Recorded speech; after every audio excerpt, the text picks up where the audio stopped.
share သင်ခန်းစာတွေရသွားရင်ကျွန်တော်နောက်ထပ်သင်ခန်းစာလေးထပ်ပေးပါမယ်ဒါလေးကနည်းနည်းလက်ဝင်တဲ့အပိုင်းလေးတွေပါမယ်ပေါ့နော်အဲ့တော့ရှင်းမှာပန်တူးကြောင်းလည်းကျွန်တော်ရခဲ့ပြီအဲ့တော့တော်တော်များသိသိတိုက်တာတွေတော်တော်များရပြီဆိုတော့ကျွန်တော်အခုဒီဗီဒီယိုလေးမှာကျွန်တော်တို့ထပ်ပြီးလေ့ကျင့်ရမယ့် exercise အကြောင်းလေးဆက်ပြီးတော့ပြောပြပါမယ်ဒါတွေကိုကျွန်တော်တခြားတော့လုံးမပြတော့ပါဘူးဒါပေမဲ့ကျွန်တော်ဘယ်လိုလုပ်ထားလဲဆိုတာလေးတော့တစ်ချက်ပြပေးပါမယ်နော်ဒီမှာဆိုရင်ကျွန်တော်လုပ်ရမှာကပုံ3ခုရှိပါတယ်ပုံအဟောင်းတွေပေါ့နော်ပုံအဟောင်းတွေကိုကျွန်တော်တို့ပြန်ပြင်ပေးရမှာပါအဲ့တော့ဒီမှာဆိုရင် V9 ပုံကြီးပေါ့နော် V9 ပုံကြီးကိုကျွန်တော်ဓာတ်ပုံနဲ့ရိုက်ထားတယ်ပေါ့နော်ဖုန်းနဲ့ဓာတ်ပုံရိုက်ပြီးတော့မှပုံကောင်းလေးပြန်ဖြစ်အောင်လုပ်တဲ့အပိုင်းလေးပေါ့နော်ဒါလေးရှိမယ်ပြီးသွားရင်ဒုတိယပုံကကြတော့ V9 ပါပဲ V9 ကိုကျွန်တော်ဖုန်းနဲ့ပဲဓာတ်ပုံရိုက်ထားတာပေါ့နော် V9 ကအကြီးဆိုစက္ကန့်ဖတ်ဖို့အဆင်မပြေဘူးတော့ဖုန်းနဲ့ဓာတ်ပုံရိုက်တယ်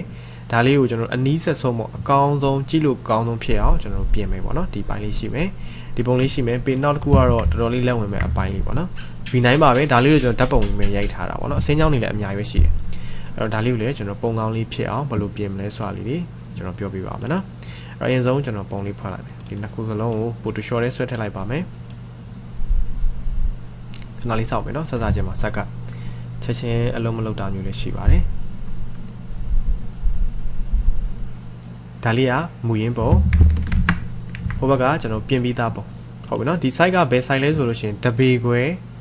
2ပေပေါ့နော်တပေခွဲ2ပေ V9 ပါ V9 ပြန်ထုတ်အောင်ပါပေါ့နော်အဲ့တော့တချို့ပုံကောင်းလေးတွေဆိုလို့ရှိရင်တော့ကျွန်တော်ဖုန်းလေးကနေခါတိုင်းလိုပဲကွန်ပျူတာလေးကိုပုံလေးထည့်ပြီးတော့ကိုလိုချင်တဲ့ site လေးဖြတ်ပေါ့နော်ဖြတ်ပြီးတော့ကျွန်တော် V9 ထုတ်လိုက်လို့ရတယ်ဒါတွေကျတော့ပုံအဟောင်းကိုပြန်ပြီးတော့ V9 ပြန်ထုတ်တာဆိုတော့နည်းနည်းလေးတော့ပြင်ရတဲ့အပိုင်းလေးတွေရှိတယ်ဆိုတော့ကျွန်တော်ကဘယ်လိုစဉ်းစားလိုက်လဲဆိုတော့ဒီပုံလေးကကိုလိုချင်တဲ့အပိုင်းလေးကိုပန်တူးနဲ့ထွန်းလိုက်တယ်ပေါ့နော်ပန်တူးနဲ့ထွန်းတယ်ထွန်းပြီးသွားရင်ဘယ်ထဲကိုထည့်လဲဆိုတော့ကျွန်တော်တပေခွဲ2ပေ site ထဲကိုကျွန်တော်ထည့်ပါတယ်အဲ့တော့ကျွန်တော်တပေခွဲ2ပေ site ကိုဘယ်လိုချိုးရလဲဆိုတော့ဒီမှာ HSA ဆုံးထားပါနော်အဲ့တော့12လက်မှတပေနဲ့တွဲရပါမယ်အဲ့တော့တပေဆိုရင်12နဲ့မြောက်2ပေဆိုရင်12နဲ့4 24ဟုတ်ပြီနော်အဲ့တပေခွဲဆိုတော့တပေကိုအရင်ဆုံးတွက်ကြည့်လိုက်မယ်12လက်မှတပေရှိတယ်အဲ့တော့တပေဆိုတော့12ရှိမယ်ဟုတ်ပြီနော်12ရှိမယ်တော့တပေခွဲဆိုတော့ကျွန်တော်တို့တပေမှာ12လက်မှရှိတယ်12လက်မှတဝက်ဝက်တော့6အဲ့6နဲ့ဒီ12နဲ့ပေါ့နော်18ဟုတ်ပြီနော်ဒါတပေခွဲဆိုင်ပြီးသွားရင်တပေခွဲ2ပေဆိုတော့2ပေကို12နဲ့မြောက်ပါနော်12လက်မှတပေဆိုတော့12နဲ့24ရှိမယ်နော်24 inches ပေါ့ V9 ထုတ်တဲ့အခါမှာကျွန်တော် resolution နဲ့ချပါresolution 100ပေါ့နော် resolution 100နဲ့တော့ပါမယ်ပြီးတော့ okay နေပါပြီးရင်ကျွန်တော်ဒီထက်ကဒီစာလေးတဲ့ကျွန်တော်ကိုဘာသာကိုပြန်ရေးပေးရမှာနော်အိမ်ဆုံးပုံလေးကိုကျွန်တော်ပန်တူးနဲ့ထွင်လိုက်နော်ဘယ်ဒီထွင်ရမလဲဆိုဒီအောက်သားလေးတွေရအောင်ထွင်လာခဲ့ပေါ့ကျွန်တော်တစ်ခါလေးပြပေးလိုက်မှာနော်ကျွန်တော်တော့အကျန်းလေးပဲပြပေးပါမယ်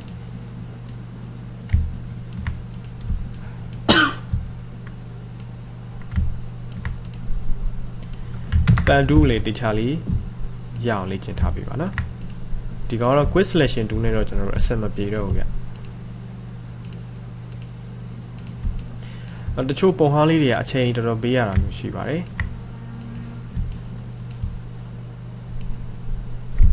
ကျွန်တော်ဗီဒီယိုလဲ lesson file တစ်ခုကိုဗီဒီယိုတစ်ခုကျွန်တော်ခွဲပေးလိုက်ပါမယ်နော်နှစ်မို့အားလုံးပေါင်းပြောလိုက်ရင်အများကြီးဖြစ်ပြီးတော့လေနားထောင်အောင်တစ်မျိုးဖြစ်သွားမှာဆိုလို့ပါပုံမှန်ဆိုတော့ဒါလေးတက်ရဖြစ်အောင်လုပ်ပေးနော်ကျွန်တော်ဒီမှာ mouse ကတိတ်ပြီးတော့ရွှေ့လို့မရလို့ပါ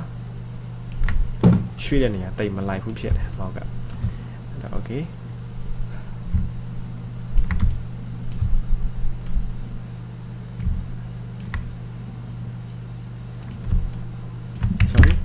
ဒီမှာ white ကမှာနော်ဒီထီပေါ့ဒါပြင်ဒါကိုကျွန်တော်တို့ပြန်ဖြတ်အောင်ပါနော်ဒီထီယူပြီးတော့ဒီလောက်ထီယူပြီးတော့ဒီကနေပြန်စ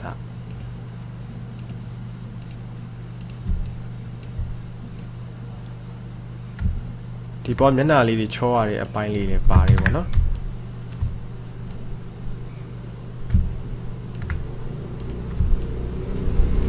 ထောက်တော့အကျန်းလေးပဲကျွန်တော်ပြလိုက်တာပေါ့နော်အမြန်ပေါ့ပုံမှန်ဆိုတော့အနားတက်လေးတွေတခြားတက်ရဖြစ်အောင်လုပ်ပေးပါနော်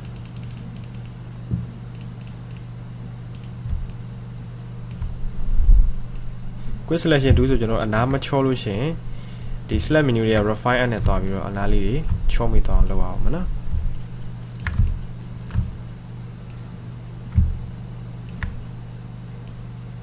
နားလေးမှာဆက်လိုက်မနော်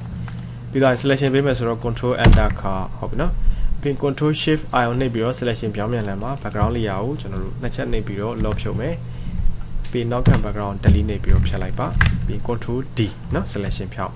ပြီး move to ယူပြီးတော့ဒီကောင်ဆောနာတပေခွဲ2ပေ side ထဲကိုကျွန်တော်သွားထည့်မယ်နည်းလေးပြန်ချုပ်မယ်နော် control D shift ဖြစ်ပြီးတော့ဆွဲချုပ်မှာထပ်ပြီးတော့ချဲ့လို့ရသေးတယ်ဒီလောက်ပေါ့အောက်မှာအသားလေးရှိပါသေးတယ်ကျွန်တော်ဒီလောက်ထိပဲထားလိုက်မယ်နော်ရပြီဆိုရင် enter ခောက်ပါ okay ဒီပုံလေးတော့အချောတက်ရအောင်ပါဗောနော်အဲ့တော့ဆောနာကကျွန်တော်တို့အောက်မှာအသားလေးရှိသေးတယ်နော်အသားလေးရှိသေးဆိုကျွန်တော်ဘာလုပ်မလဲဆိုတော့ crop 2နဲ့ဖြတ်လိုက်မယ်နော်အဲ့တော့ keyboard က CO နဲ့ကျွန်တော်တို့ယူထားတာက18လက်မှတပေခွဲ2ပေစနစ်နဲ့လေး24 resolution ကျွန်တော်တရားထားတယ် okay အဲ့တော့တခြား version ဆိုရင် crop tool လေးယူပြီးတော့ down ပြန်လေးဆွဲပြီးတော့ဒီလို frame လေးကြာလာပြီဆိုတော့မှ enter ခောက်ပေးရမှာနော် CC version ဆိုဒီလို frame လေးတစ်ခါလေးပေးထားလိမ့်မယ်ရတယ်ကျွန်တော် enter ခောက်မယ်ဒါဆိုရသွားတယ်နည်းလေးချက်လိုက်မှဒီပြီးမှရှိသေးရနော်ဒါလေးလွတ်သွားတယ်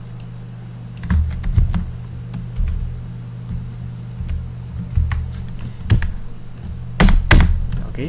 ရပြီအဲ့တော့ကျွန်တော်ကဒီဘက်မှာဘာလုပ်ထားလဲဆိုတော့ဒါလေးပိတ်လိုက်တော့မှာနော်ထွန်းထားပြီးသားလို့ကျွန်တော်စိတ်ထားနော်လိုတိုင်းပြန်သုံးလို့ရအောင်ပုံလေးကိုကျွန်တော်တစ်ချက်ကြည့်ကြည့်မယ်ဒါလေး group ဖြုတ်လိုက်မှာနော်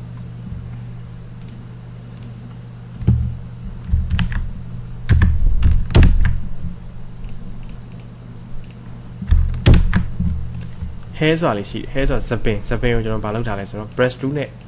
မဲမဲလေးဖြစ်အောင်လုပ်ထားတယ်နော်ပြီးတော့စာရေးထားတဲ့ layer ရှိမယ်နောက်တစ်ခုကမျက်ခုံးလေးပေါ့မျက်ခုံးလေးကိုကျွန်တော် brush tool နဲ့နက်အောင်လုပ်ထားတာရှိတယ်ကျွန်တော်ရှေ့မှာလေးဒါပြောခဲ့တည်ပါနော် multiply ထားတယ် obviously 20လောက်ပဲကျွန်တော်ထားပါတယ်ပြီးတော့ပုံဘာလုပ်လဲဆိုတော့ပုံကျွန်တော်နောက်ဘက်မှာ outer glow ထည့်ထားတယ် outer glow ဆိုတာအယောင်ဖြာထွက်တဲ့ပုံစံမျိုးပေါ့နော်အဲ့ outer glow ကိုကျွန်တော်အဖြူလေးထည့်ထားတယ်ထည့်လိုက်တော့ပုံကနည်းနည်းလေးကြွသွားတယ်ပေါ့နော်ပင်အောက်ခံ background layer ကိုကျွန်တော် pattern design လေးထည့်လိုက်တယ်ပေါ့ pattern over လေးမှာ design လေးတစ်ခုထည့်လိုက်တယ်ပေါ့နော်ကြိုက်တဲ့ design ထည့်ပါဒါလေးထည့်ထားတယ်ကြိုက်တဲ့ပုံစံလေးပြောင်းလို့ရတယ်အဆင်ပြေမဲ့ဟာပေါ့နော်ကြိုက်တဲ့ background ထည့်ပါပြီးသွားရင်တော့ okay နေလိုက်ပါနော်ဒါဆိုဒီတိုင်းလေးဆက်ကြည့် background လေးရနှစ်ချက်နေပြီးတော့ lock ဖြုတ်ပြ lock ဖြုတ်ပါမယ်ပြီးသွားရင်အဲ့လေးရနှစ်ချက်နေ pattern over လေးရဲ့ကိုကျွန်တော်တို့သွားမယ်ပြီးသွားရင် pattern design တွေမှာအများကြီးပဲရှိတယ်ကြိုက်တဲ့ design လေးရွေးပေါ့ပြီးသွားရင် okay ပြီးဒီပုံလေးကိုကျွန်တော် outer glow ထည့်မယ်နော်နှစ်ချက်နေပြီးသွားအားလုံးချောပြီးမှဒီဟာလေးကို outer glow ထည့်ရပါနော်အဲ့ outer glow တွေကိုကျွန်တော်သွားမယ်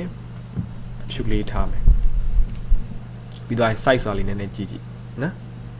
ပြီး opacity လေးနည်းနည်းချ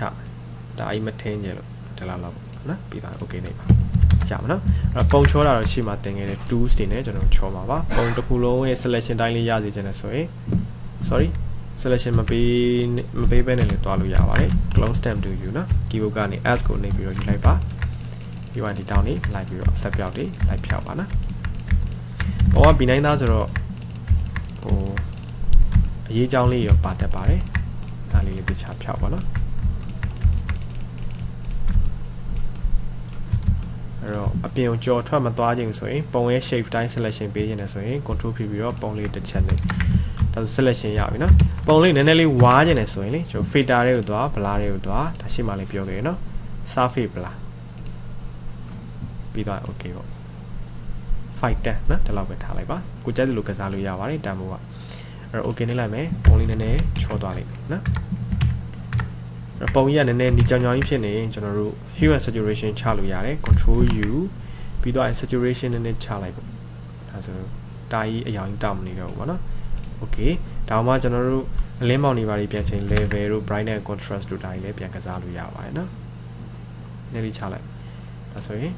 ပုံလေးကနည်းနည်းကြွလာလိမ့်မယ်အလင်းတင်ပြီးသွားရင်ကျွန်တော်တို့ color ပုံစံမျိုးတိုင်းမဲ့ image adjustment တွေကိုသွား brightness and contrast ကိုခေါ်ပြီးတော့ contrast နည်းလေးတင်20လောက်ပေါ့ပုံလေးကကျက်သွားပြီနော်ညနာမှာရှိတဲ့အဆက်ပြောက်လေးတွေတော့တက်နိုင်ဆုံးလိုက်ပြီးတော့ဖြောက်ပါချိုးဒါတွေတော့ဒီတိုင်းလေးပဲထားလိုက်ပါနော်ဒီမှာဆိုခေါင်းမှာကျွန်တော်ဒီဟာလေးတွေပြုတ်ကလေးတွေထားဒါလေးတိုက်ပြီးတော့ clone stamp 2နဲ့လိုက်ပြီးချောတော့လိုက်ဖြည့်လိုက်ပါနော်ပြီးရင်ကျွန်တော်တို့အပေါ်ကနေ brush 2နဲ့အရာဖြည့်ပါဆိုတော့အောက်ကဟာတွေကချောမွေ့နေဖို့လိုပါတယ်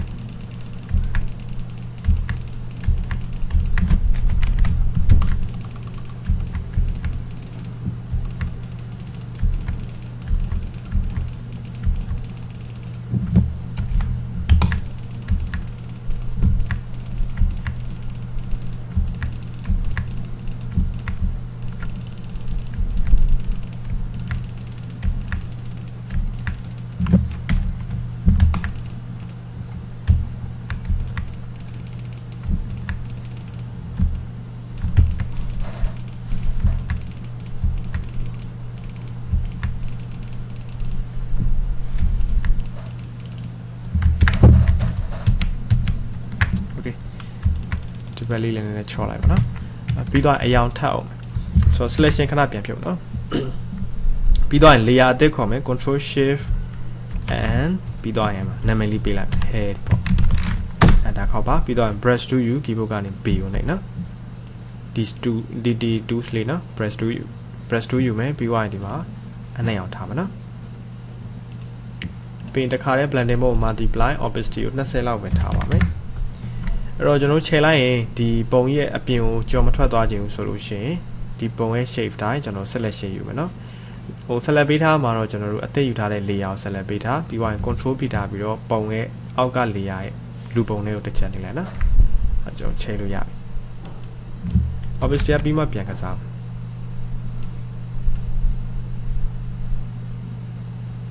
နဲ့တင်ကြည့်လိုက်မယ်50လောက်ပေါ့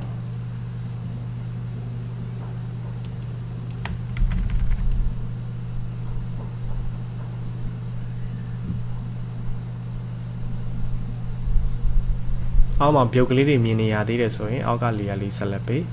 clone stamp 2နဲ့နည်းနည်းလေးလိုက်ပြီးတော့ဖြောက်လိုက်ပါဒါလားဆိုရတိုင်းနော်အဲ့ပြီး layer တစ်ထပ်ခေါ်မယ် control shift and enter ခေါ်ဟုတ်ပြီနော်အဲ့ brush 2ပဲယူထားမယ်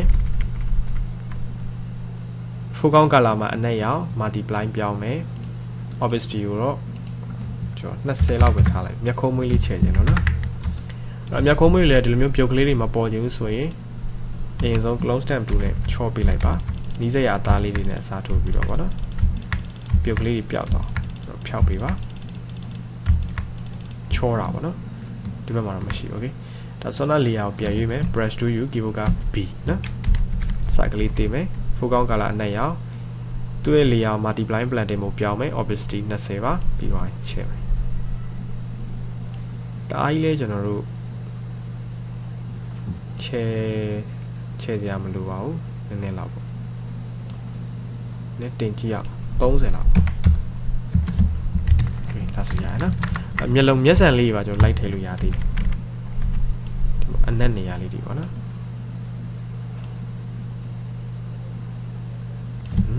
ဒါဆိုရတိုင်း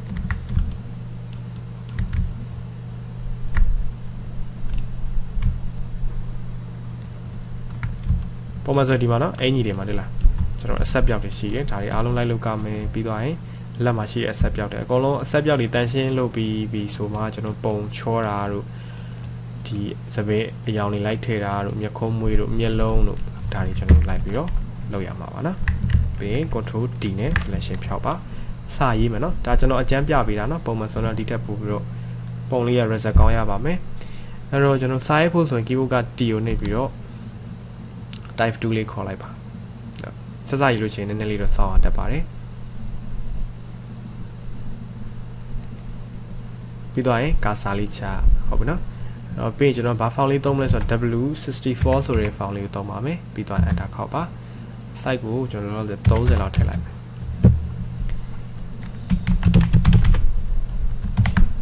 အဲ့တော့ကျွန်တော်ဒီမှာအဖြူလေးပြောင်းလိုက်မယ်နော်ပုံစာလေးကို select ပေးနော် select ပေးပြီးတော့အဖြူလေးထည့်တော်တော်သေးတယ်ပြီးမှပြန်ကြည့်ရအောင် remove to ပြန်ယူပြီးတော့မှအပေါ်ဆွဲနော် T ကိုပြန်နေကာစာလေးစာအလယ်မှာချလိုက်နော်ဘေးမှာချလိုက်လို့ရှိရင် frame တစ်ခုတိုးသွားမှာဆိုလို့ပါဒီကာစာကိုတော့ arrow key နဲ့ဘ ဘယ်ညာရွှေ့လို့ရပါတယ်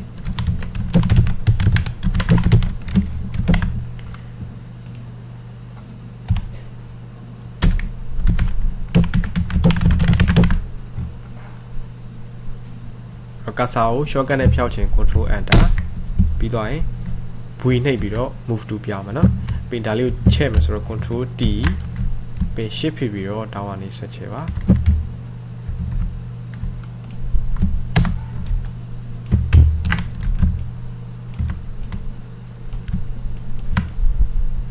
ရပြီဆို enter ခေါက်နော်အဲ့တော့အောက်ကအနုပေါ်မှာအယောင်အနုတင်တာဆိုတော့စာသိမ့်မပေါ်ဘူးအဲ့တော့အဲဒီစာရေးထားတဲ့ layer လေးကိုနှစ်ချက်နှိပ်ပြီးသွားရင်အရေးကလေးချမယ်နော် draw share လို့သူ setting တိုင်းပဲထားမယ် auto setting ပဲထားလိုက်မယ်ပြီးသွားရင် okay ပေါ့အဲ့ဆိုရသွားပြီကျွန်တော် B9 တစ်ခုရပါပြီဒါလေးကိုဆိုင်မှာသွားထုတ်မယ်ဆိုလို့ရှိရင်